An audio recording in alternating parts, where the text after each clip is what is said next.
If you like audiobooks or audio shows, check out a free trial of Audible. Just click the link in the description. You are listening to Mindshock True Crime. This is the Delphi Murders case series, episode 37, The Cemetery Party. We are diving deep into local rumors of a party at the cemetery that might have had something to do with the deaths of Liberty German and Abigail Williams. Some believe they were even attendees of this said party, and the entire timeline is off, and that's why this case has not been solved. This and plenty more mind-shocking information coming up next. If you enjoy Mindshock, find it interesting and informative, want to help support the podcast, want to help us keep up awareness in not only this case, but other cold cases, missing persons cases, and wrongful convictions, you can donate to our PayPal. Just check the link in the description. Make sure you subscribe to the channel, hit the bell for notifications. You can also become a YouTube member right here on YouTube for access to exclusive streams and chats. Share the podcast. Like and share the podcast, Twitter, Facebook, Reddit, Patreon. Patrons do get priority for case topic, logical analysis, co-podcast requests. You could also be a guest in the podcast depending on your tier. Questions, comments, theories, thoughts, suggestions, rebuttals, debunkings of any kind, leave them in the comment section. Alright, so I actually have not seen this discussed at length anywhere. I do not follow every single true crime researcher online, so perhaps there are podcasts out there that covered this and it was discussed at length. I haven't seen it. I've only seen little bits and pieces alluding to this mysterious party. Some believe it was actually at Ron Logan's house. And some are alleging that Abigail Williams' mother was actually pretty good friends with Ron Logan. In which case, Abby and possibly Libby would have also recognized Ron Logan specifically. Now, again, there was that little bit of info that Liberty German was warned or yelled at about trespassing regarding properties around the Monon High Bridge. And some people believe that has something to do with something. Again, this is Mindshock, where the only thing we know for sure is that we don't know anything for sure. I am not alleging anything is true or untrue. So, there were some comments made here. I don't know where they were derived from. Is this local rumor? I don't know. This is not a 100% verified fact. So, for all the triggered goofs out there that are just obsessed with only discussing 100% hardcore verifiable facts, which is almost nothing in this case, I mean, I don't know what they're doing listening to podcasts or any of this. I mean, if that's all they're obsessed with, they can just read newspaper articles. I mean, there's no reason to go on true crime podcast, listen to true crime podcasts, particularly podcasts that are theorizing about several different theories, many of them mutually exclusive, in the interest of keeping up awareness and finding the truth. Einstein allegedly once said, imagination is more important than knowledge. Why did he say that? Because if you don't spitball, if you don't brainstorm, how do you find answers that are not already available? This isn't rocket science. There's a certain process, a process involving hypotheses and theories. Some of them may have some evidence. Hypotheses might not have any evidence at all. You're kind of throwing something at the wall to see what sticks. In cases that are as of yet unsolved, there are so many missing pieces. Theorizing is most often done without 100% verifiable facts, because again, the case has not been solved. I can't believe I actually just had to go over that, just for all the Dunning-Kruger goofs out there who just get triggered at anybody theorizing anything. It's just really weird, but there's a lot of goofs out there, so whatever. I'm sure they'll continue to comment even after that. But here is a comment from user Stop Selling Dogs. Posted this. I think there was a long weekend party at the cemetery and the park and drugs were involved. I think Libby's sleepover was a cover for sneaking out and going. And then being lured back. Tweakers on day 3 are maniacs. Lots of people were there. Ron knew. Rumors was there was a pig roast on his property, but thinking the drug use would have been down past the creek into parkland. I think he was asked by Mr. X to help cover up. Just my opinions, but also Bridge Guy was Ron Logan, and he was investigated by the FBI and was their suspects. The statements in the warrant aren't fabricated, they are facts. They reached the conclusion based on all of it. Ron Logan had time to clean the scene, help stage, or whatever. Immediately after the incident, I imagine the girls were removed, alive or not, taken somewhere to hide them until later that night, after police called off the search, and then dumped. I suspect law enforcement and other government, like firefighters, as well as neighbors, are all aware and were there at the time. Small town, all the POIs are connected together. Law enforcement, government, firefighters, maybe even family. We don't know. If this is true, we need a guest list. Wow, did this just open up Pandora's box? Because if there's a party, a possible multi-day drug party, if it involves the cemetery, if it involves the CPS building, some of these government officials, does it overlap with other criminals and traffickers who maybe were not even looking to directly traffic Libby or Abby? And there was just some kind of drug use going on and there was some kind of accident or whatever.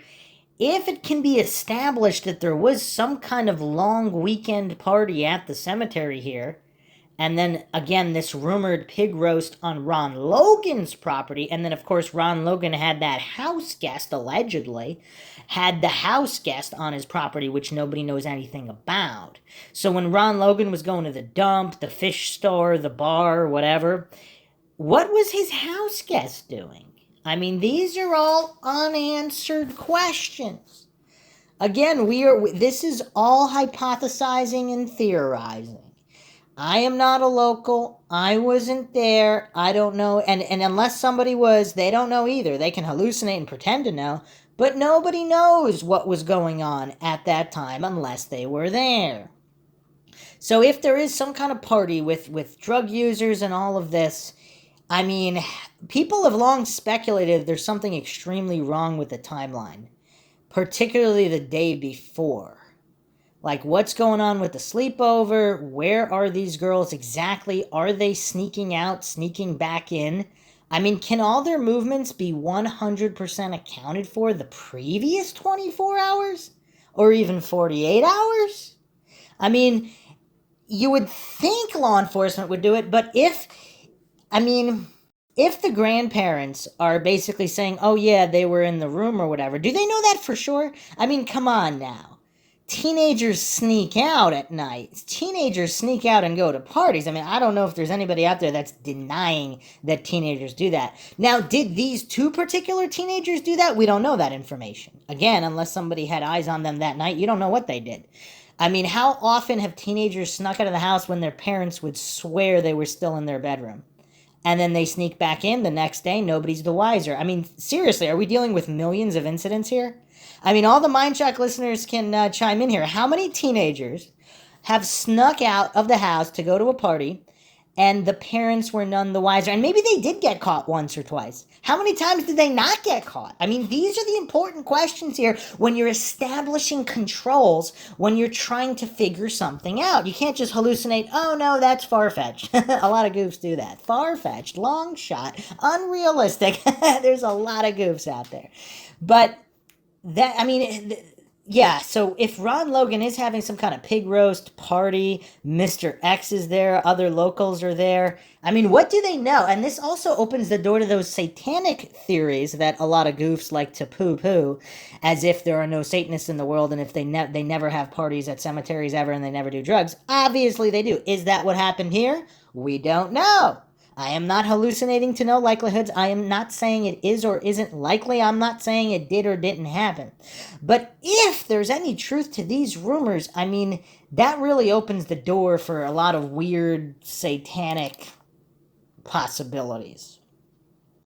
Another post here, you say nothing about Greeno, who was there on the 13th. With his words, said Abby was killed much later, about 12 at night.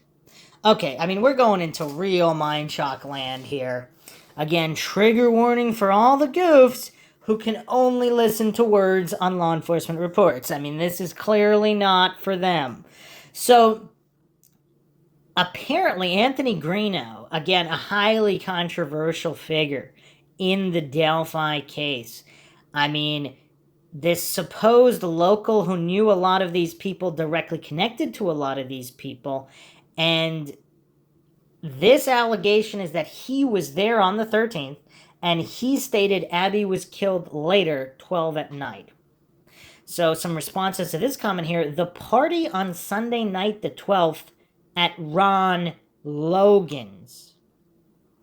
The people who attended this party is the connection to what happened the next day. RAG, MB, JP, CM, GK, AG. Kurtz told Open Secrets about 14 people who were involved with the murders. Alright, so if there is some kind of meth ring or drug connections here with other criminals, if they're also present at this mysterious party, which may or may not have been on Ron Logan's, which may or may not have also been taking place at the cemetery or possible other locations throughout the park there. I mean, this is some bizarre stuff. I mean, I'm going to throw in one of my anecdotes. I mean, I rarely do this, but it made me think of it. So, again, to all the goofs out there who think there's zero satanic or drug activity in parks, I mean, I was hiking at a park where not even that far from a major road. It was pretty close to a major road, and basically just going off trail for maybe just a few minutes. And there was an area where it looked like, I mean, nobody was there at the time, but it kind of looked like a small homeless camp. There was drug paraphernalia and some satanic paraphernalia. I mean, it was kind of weird. Again, as far as I know, no crimes ever took place there. This was nowhere near Indiana. I mean, so it's... Yeah, I mean, again, I didn't really make anything of it. I mean, if these are teens just screwing around, I mean, obviously this was more popular, I guess, in the 90s. I mean, there were teens doing animal sacrifices out deep in the woods. I mean, Satanic Panic started, what, somewhere around that time? 80s, early 90s, something like that. And again, not to say that it has any connection with any real crimes. I mean, what are they going to be charged with? Vandalism? I mean... you know, whatever. But, and in the case of Delphi here, even if there was a party at Ron Logan's, and even if there was a party in the cemetery with some drug-using Satanists, that doesn't mean they had anything to do with the deaths of Liberty or Abby German at all. And even if Libby and Abby were present at the party, that still doesn't mean that their deaths are connected to the party or the druggy Satanists. The DWBs.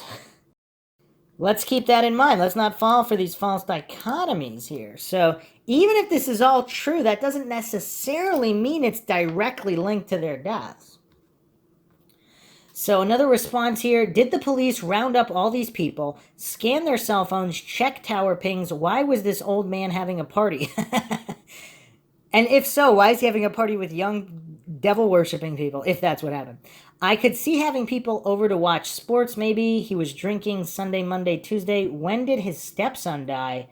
I really think this is someone in town who knew school was going to be out and who was familiar with the Logan property. Drugs, drinking, porn, and murder. That's a lot.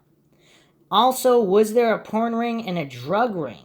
Somebody is going to be getting a very light prison sentence when they bust the person out who did this. Just wait. Yeah, I mean, yeah, this stuff is getting real crazy. And not to appeal to incredulity, I'm not saying crazy as in untrue, just crazy as in if any of this is true. Is that why people are so quiet about this? Because let's say you were a neighbor in that area and you attended this satanic drug party. Would you admit it? And then if Abby and Libby were there, would you admit that? And again, maybe this isn't some drug satanic worshiping party. Maybe this is just a regular party with some high school age kids or whatever, school age kids, and they're just trying to be cool and partying and whatever, no hard drugs. I mean, what does that mean? How innocuous is that? What connections are here? I mean, if certain people knew other people were at this party, and even if this party has nothing to do with the deaths of Libby and Abby, I mean, what are the chances a serial killer just comes across them the day after this party?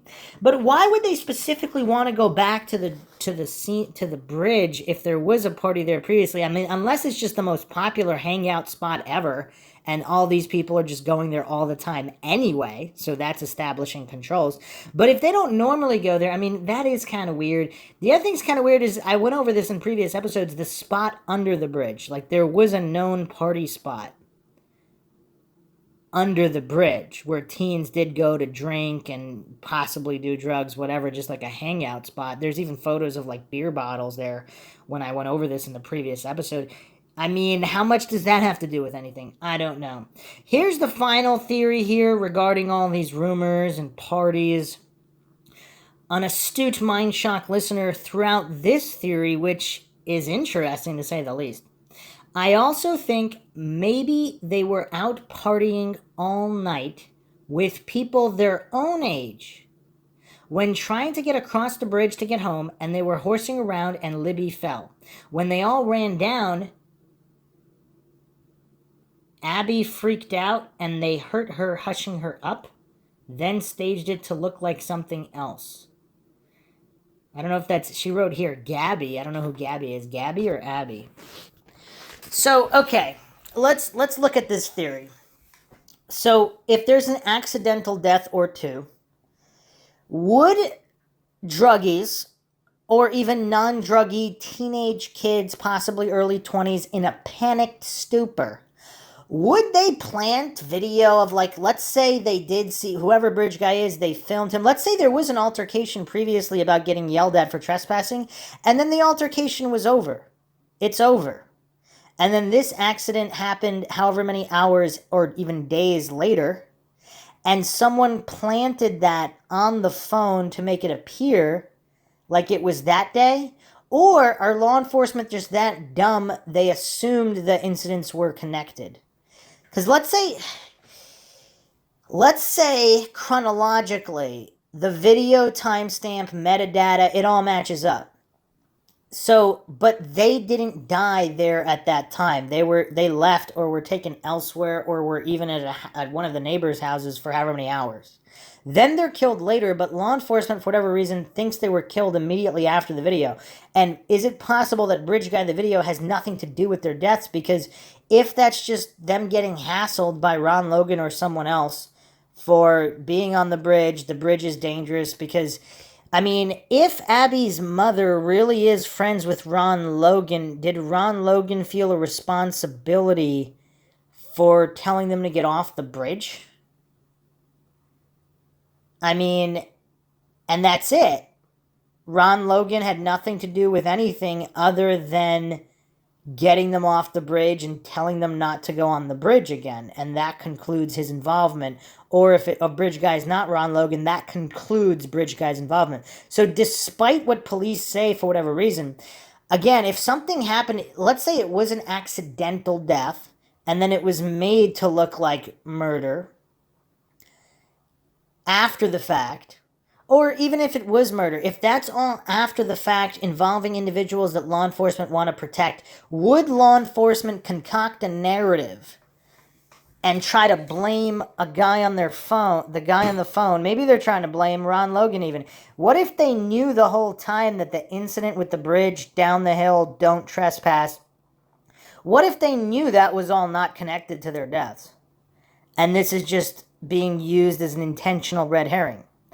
Or if they don't know, did they really get duped by some kids who just planted that on the phone as a red herring to cover up something else? Because again, a lot of coincidence theorists, like, they, for some reason, they hallucinate that everything always goes according to plan. Because criminals could have their plans changed like 5 times. If there was some kind of accidental death or near death, injuries, whatever, they didn't want to get in trouble. If there was somebody criminal minded amongst them, would a plan be hatched to, okay, well, let's just sell them to human traffickers now? Because we can't ever let them go back because we're responsible for whatever happened. Is that a possibility? Again, I'm not saying it's true or not true. This is Mindshock, where the only thing we know for sure is we don't know anything for sure. I am not hallucinating that this is a high likely situation.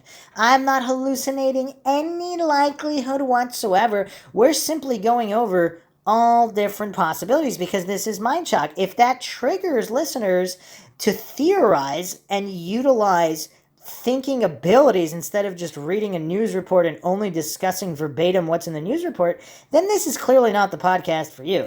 But in theorizing and thinking outside the box, which needs to be done for some of these unsolved cases, if it was that clear-cut and that easy, why is this case not solved? I mean, that's a big question there. But what does everybody make of these rumors of a party at Ron Logan's? And again, even if the rumors are true, that doesn't even, and even if Abby and Libby were at the party, that still doesn't prove that it had anything to do with their ultimate deaths. But if there is any truth to these parties, particularly some of these satanic-themed parties at the cemetery, I mean, they don't even necessarily have to be satanic-themed. I mean, there's a certain amount of high schoolers and early 20s druggy people, or maybe just even alcohol drinkers. They like to drink and party at a cemetery and just to be edgy, and it's actually not satanic at all. So it's basically maybe not even a bonfire, just drinking at the cemetery. I mean, there's certain spots people just go to drink at. They're kind of party or hangout spots. If there was a party at the cemetery, that doesn't necessarily mean it's directly satanic connected. Now, if we do factor in Ted Gunderson and all of his research revelations and exposés on law enforcement and politicians being involved with satanic child trafficking and satanic abuse, which he blew the whistle on, that coincidence theorists hallucinate never happened. This is all public, by the way. I mean, this is all out in the open now, thanks to Ted Gunderson, former FBI head. But if it is connected to that, then of course there'd be a large criminal element. The FBI that were in the area before the murders even occurred, are they investigating law enforcement corruption? Something to do with the Flora fires and various other corruption issues? And it just so happens that these two particular girls end up dead, and it may have something to do with some of these satanic human traffickers and druggies. I mean, with the criminal element, I mean, it's not unusual for criminals to be involved in multiple criminal enterprises, obviously. And the higher up the ladder you go on some of these criminal rankings, the more they're involved with. So, yeah, I mean, it opens the door to a lot more theories, if any of this is true. But some of these rumors are starting to pop up more and more. Just little tidbits here and there. But all the Mindshock listeners, feel free to add your thoughts, theories regarding these parties, if they actually took place. Cemetery Park, Ron Logan. Are there neighbors involved with these parties? How much overlap is there? And does it have anything to do with the deaths of Libby and Abby? Also, if some of their family members were also involved with these parties, again, let's say they have nothing to do with their deaths, they might not necessarily want to make that public either. So, I mean, where does that leave everything with the case? So there's just a lot of information not being made public for certain reasons. The reasons could simply be embarrassment or to protect reputations. So that may or may not have anything to do with the actual crimes in question. All of these are unknowns, but this is Mindshock, where we explore all of these unknown rabbit holes, attempting to upturn every stone in the pursuit of truth and justice and closure, with logic and reason at the forefront, attempting not to fall for any logical fallacies, which of course the mainstream is known for. Nothing but fallacies there. Hope you guys enjoyed another edition of Mindshock True Crime in the Delphi Murders case series. If you want to help support the podcast, help us get more mind-shocking content out there, and keep up awareness, not just in this unsolved cold case, but others, missing persons cases, and wrongful convictions. You can donate to our PayPal. Just check the link in the description. Make sure you subscribe to the channel. You can also become a YouTube member right here on YouTube for access to exclusive streams and chats. Like and share the podcast, Twitter, Facebook, Reddit, and Patreon. Patrons do get priority for case topic, logical analysis, co-podcaster requests. You could also be a guest in the podcast depending on your tier. Questions, comments, theories, thoughts, suggestions, rebuttals, debunkings of any kind, leave them in the comment section. This is Bruce McGuire signing off. Catch you guys next time.